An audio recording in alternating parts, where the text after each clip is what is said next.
517 centimeters in feet?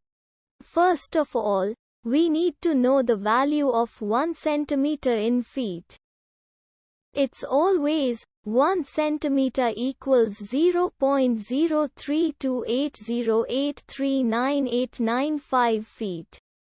Now we have to multiply 0.03280839895 by 517.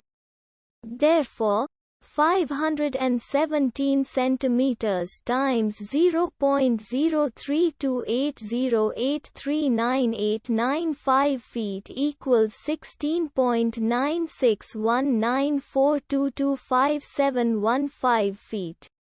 So, in other words, 517 centimeters equals 16.961942257115 feet.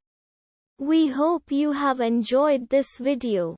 Please like and subscribe to our channel for more videos like this.